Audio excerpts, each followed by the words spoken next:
Hello guys, welcome back to my YouTube channel. आज हम लोग देखेंगे कि इंट्रो कैसे बनाते हैं। तो आपने मेरा इंट्रो देख ही लिया होगा।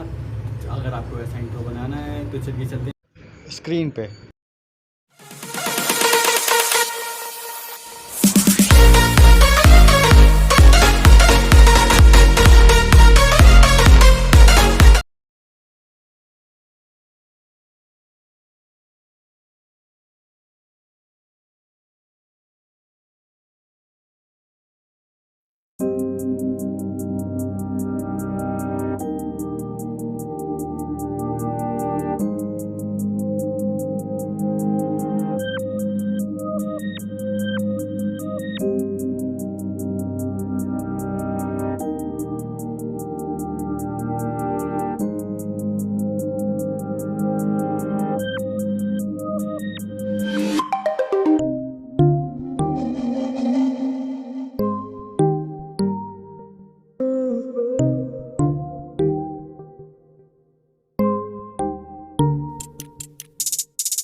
जल्दी से सब्सक्राइब करो और बेल आइकन पे क्लिक करो। जल्दी से सब्सक्राइब करो और बेल आइकन